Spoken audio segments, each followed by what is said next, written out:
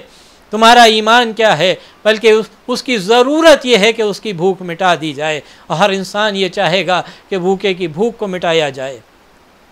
کسی پیاسے کو دیکھے گا تو یہ چاہے گا کہ اس کی پیاس مٹا دی جائے۔ کوئی یہ نہیں پوچھے گا کہ تمہارا مذہب، تمہارا دین، تمہارا دھرم، تمہارا ریلیجن کیا ہے، تم کس گھرانے سے تعلق رکھتے ہو۔ نہیں، وہ یہ جانتا ہے کہ انسانیت کا تقاضا یہ ہے کہ پیاسے کی پیاس بجھائی جائے۔ لیکن کربلا کے میدان میں امام حسین نبی کا نواسا جن لوگوں کے مقابلے میں آیا تھا، جس یزید ملعون کے مقابلے میں امام حسین آئے تھے، وہ یزید ملعون یزید جو اسلامی حکومت کا سربراہ بننا چاہتا تھا، بنا بیٹھا تھا، وہ اپنے کو اسلامی خلیفہ کہلوانا چاہتا تھا، لیکن اس میں انسانیت بھی باقی نہ تھی۔ اس کے لشکر میں شامل تمام لوگوں میں انسانیت کا شائبہ بھی نہ پایا جاتا تھا کہ بچے بھوک اور پیاس سے تڑپ رہے ہوں۔ اور ہمارے اور آپ کے امام مظلوم کربلا اس عالم غربت میں آج ہمارے دل غمگین ہیں۔ دنیا کورونا وائرس کی زد میں ہے اور ہمارے آپ کے دل بے چین ہے کہ محرم الحرام قریب ہے، 1 مہینہ باقی رہ گیا، ہم کیسے عزاداری کریں گے؟ یقیناً ہمارے دل غمگین ہیں اور اس انتظار میں رہا کرتے ہیں ہر سال کہ محرم آئے گا، ایام عزا آئیں گے اور ہم بڑی شان و شوکت کے ساتھ عزاداری کریں گے، مجلسیں برپا ہوں گی، نوحہ خوانی ہوگی، سینہ زنی ہوگی، جلوس علم مبارک برآمد ہوں گے اور ہم اس میں شرکت کریں گے۔ لیکن اب کی کے حالات ایسے ہیں کہ جس میں اندیشہ کچھ اور نظر آتا ہے کہ شاید اب کی ہمارا غم دوہرا ہو جائے، ایک تو حسین کا غم، دوسرے اس بات کا غم کہ ہم دل کھول کے عزاداری بھی نہ کر سکیں گے۔ عزیزان محترم، کربلا وہ میدان ہے کہ جہاں پر نبی کا نواسا اپنے اصحاب و انصار کے ساتھ، اپنے اہل خانہ اور اہل خاندان کے ساتھ عالم غربت میں، تصور کریں کہ وہ ریگستان، تپتا ہوا ریگستان، اور وہاں اس میدان کربلا میں خیمے نصب کیے گئے ہیں، دن کی دھوپ اور گرم گرم ہوائیں، اور وہاں پر خانواد رسالت کی مخدرات عصمت، وہ بیویاں، اور اس کے بعد میں اس گھرانے کے چھوٹے چھوٹے بچے، وہ اصحاب رسول، وہ اصحاب امیر المؤمنین، وہ اصحاب امام حسن، وہ اصحاب امام حسین، کہ جو حفظ قرآن میں عابد شب زندہ دار، عبادات میں مصروف رہنے والے لوگ 3 دن کی بھوک اور پیاس کے عالم میں، ایک ایک مجاہد یہ چاہتا ہے کہ آگے بڑھتا رہے، آگے بڑھتا رہے، آگے بڑھتا رہے اور اپنی قربانی پیش کرے۔ اصحاب و انصار میں کوئی ہو، جوانان بنی ہاشم میں کوئی ہو، سب کا جذبہ یہی ہے، سب کی خواہش یہی ہے کہ امام حسین کے اوپر قربانی پیش کر دی جائے، اپنی جانیں نثار کر دی جائیں۔ اور چنانچہ ایک ایک کر کے کبھی حبیب ابن مظاہر نے اپنی قربانی پیش کی، کبھی سعید و زہیر امام حسین علیہ السلام کو نماز جماعت کی امامت کے لیے ان کے سینہ سپر بن کے اس انداز سے کھڑے ہوتے ہیں کہ لشکر یزید کی طرف سے آ رہے تیروں کو اپنے سینوں پر روکتے ہیں، اور اس کے بعد میں جب زمین پر گرتے ہیں تو یہ سوال کرتے ہیں کہ آقا کیا ہم نے اپنا حق رفاقت ادا کر دیا؟ ایسے اصحاب و انصار امام حسین علیہ السلام کے ساتھ،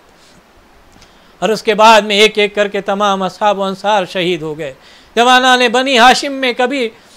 کبھی جناب قاسم گئے، یتیم حسن گئے، کبھی اون و محمد نے اپنی قربانیاں پیش کی، اور کبھی شہزادہ علی اکبر ہم شکل پیغمبر نے اپنی قربانی پیش کی۔ جناب حضرت ابوالفضل عباس ہر بار یہ منظر دیکھ رہے ہیں۔ اب آپ تصور کر سکتے ہیں کہ حضرت عباس کے سینے میں دل کتنا تنگی کر رہا ہوگا کہ عباس کے سامنے اون و محمد کے لاشیں آ جائیں اور عباس کو میدان میں جنگ میں جانے کی اجازت نہ ملے. عباس کے سامنے قاسم پامال ہو کے آ جائے قاسم کا لاشا، لیکن عباس کو اجازت نہ ملے. عباس کے دل پر کیا بیتتی ہوگی کہ جب ہم شکل پیغمبر علی اکبر کا لاشا آیا ہوگا. لیکن ہاں اب عباس ہر بار جاتے ہیں اور ہاتھ جوڑتے ہیں، آقا ہمیں میدان میں جانے کی اجازت دے دیجیے. ہر بار امام حسین یہی جواب دیتے تھے کہ بھیا عباس میں تمہیں میدان میں جانے کی کیسے اجازت دے دوں، تم تو میرے لشکر کے علمدار ہو. یہ مطیع و فرما بردار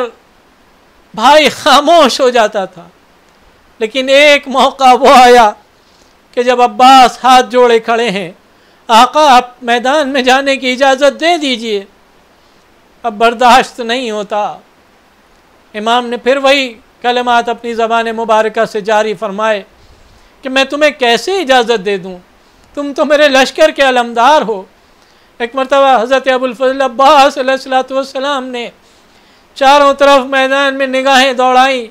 اور دوڑانے کے بعد جب اصحاب و انصار میں کوئی نظر نہ آیا، جب جوانان بنی ہاشم میں کوئی نظر نہ آیا، تو ایک مرتبہ عباس نے اب ایک جواب دیا، آقا وہ لشکر کہاں کہ جس کا میں علمدار تھا، جہاں وہ لشکر ہے وہیں علمداری کروں گا. ایک مرتبہ امام حسین خاموش ہو گئے، اپنے سر کو جھکایا، اور جھکانے کے بعد ایک مرتبہ حضرت ابوالفضل عباس علیہ السلام کے شانے پر ہاتھ رکھتے ہیں، کہتے ہیں عباس بھیا عباس میدان میں جانا چاہتے ہو تو دیکھو ذرا ان بچوں کے لیے پانی کی سبیل کرو. اب حضرت ابوالفضل عباس علیہ السلام کو حکم امام مل چکا، سر تسلیم خم کیا، خم کرنے کے بعد در خیمہ پر آئے. عزیزان محترم، تاریخ میں جو الفاظ ہیں وہ کیا ہے مجھے وہ بیان نہیں کرنا، لیکن آپ تصور کریں اور ذرا کربلا کی طرف چلیں. آئیے اور ہمارا آپ تصور کریں جب حضرت ابوالفضل عباس در خیمہ کے قریب آئے ہوں گے تو اپنی پیاری بھتیجی سکینہ کو آواز دی ہوگی، اس بچی کو آواز دی ہوگی کہ جس کی زبان پر العطش کی صدائیں ہیں، جس بچی کے ساتھ اور بھی چھوٹے چھوٹے بچے، معصوم بچے العطش العطش، ہائے پیاس کی صدائیں بلند کر رہے ہوں گے. ایک مرتبہ آئے، در خیمہ پر بیٹھے، اپنی بھتیجی کو بلایا، زانوں پر بٹھایا، اپنی پیاسی بچی کے پپڑیائے ہوئے ہونٹوں کو دیکھا، ہاں ایک مرتبہ کملائے ہوئے چہرے کو دیکھا. دیکھنے کے بعد سر پر دست شفقت پھیرا، کہا میری پیاری بیٹی سکینہ اپنی مشق لا دو. سکینہ نے سوال کیا ہوگا چچا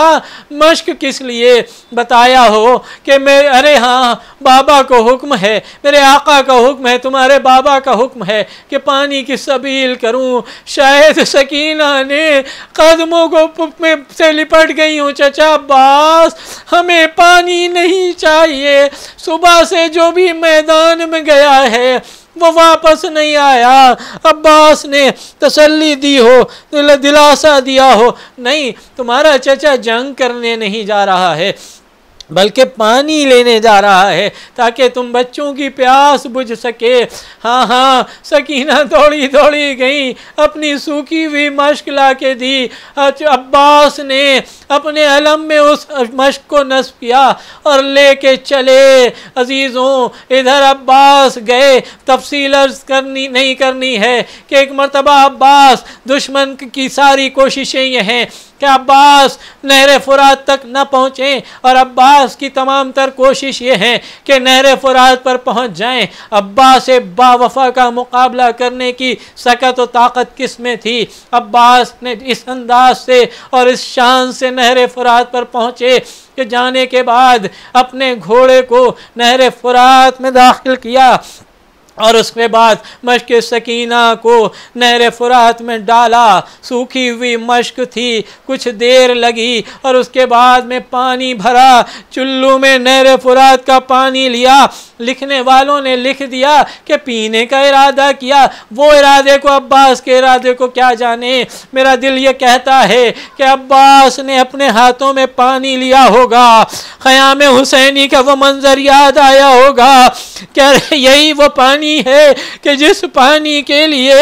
میرا بھیا، میرا بے بھیا قاسم اس دنیا سے چلا گیا، اسے پانی نہ ملا۔ میرا بھتیجا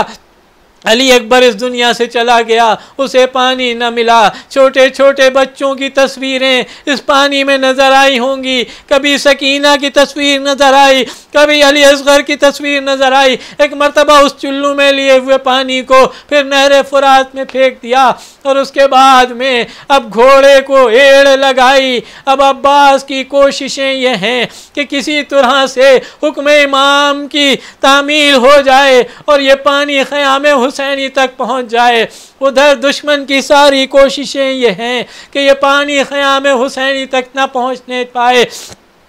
پسر سعد ایک بلندی پر جاتا ہے اور یہ کہتا ہے کہ ارے تم یہ سمجھتے ہو کہ عباس کی جان عباس کے جسم میں ہے، اتنے تیر لگنے کے بعد بھی عباس نہیں رکے، اتنے زخم آنے کے بعد بھی عباس کو کوئی نہ روک سکا۔ اگر تم سمجھتے ہو کہ عباس کی جان عباس کے جسم میں ہے، نہیں، عباس کی جان اس کے جسم میں نہیں ہے، بلکہ عباس کی جان اس مشک میں ہے کہ جس میں پانی ہے۔ اگر تم عباس کو روکنا چاہتے ہو تو تیروں کی بارش کرو۔ عزیزوں، تیروں کی بارش ہوئی، کتنے تیر رہا ہوئے مجھے نہیں معلوم، لیکن ایک تیر آیا کہ جس نے مشک سکینہ کو چھیدا، ادھر پانی بہا، عباس کے بازو کاٹے جا چکے تھے۔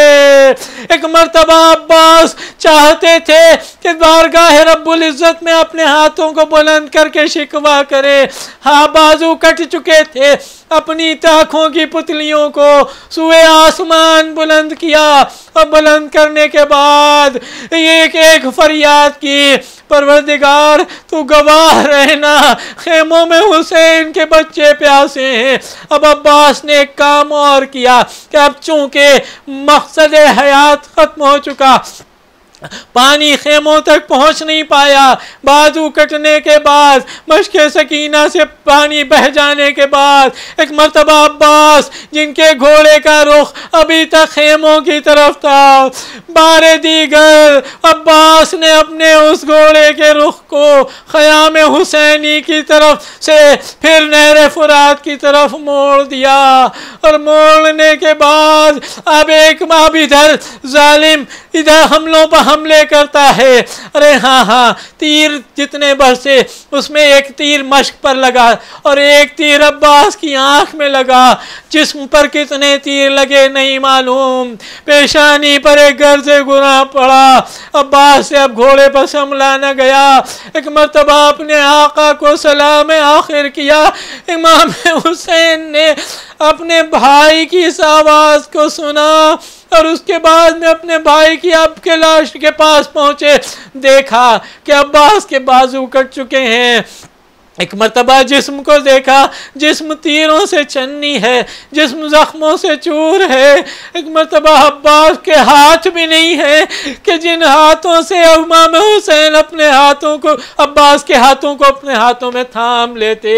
ایک مرتبہ عباس نے اپنے بھائی کے سر کو اپنے زانوں پر رکھا، عباس کے سر کو بھائی نے اپنے زانوں پر رکھا، عباس نے اپنے سر کو ہٹا لیا۔ ایک مرتبہ پھر زانوں پر رکھا، پھر ہٹا لیا، پھر زانوں پر رکھا، پھر ہٹا لیا۔ سوال کیا کہ یہ ارے بھیا عباس تم اپنے سر کو کیوں ہٹا رہے ہو؟ تو ایک مرتبہ عباس نے فرمایا کہ آقا کہاں آقا کا زانو، کہاں غلام کا سر؟ عزیزان محترم، اب امام حسین علیہ السلام سے عباس نے کہا آقا ایک خواہش ہے ایک خواہش ہے وہ آپ میری پوری فرما دیں۔ کہا کہ آقا میری ایک آنکھ میں تو تیر پیوست ہے، دوسری آنکھ میں خون بھرا ہوا ہے، جب اس دنیا میں آیا تھا تو سب سے پہلے آپ کی زیارت کی تھی، اب اس دنیا سے جانا چاہتا ہوں تو آخر میں آپ کی زیارت کرنا چاہتا ہوں۔ امام حسین نے امام حضرت عباس کے آنکھ سے خون کو صاف کیا،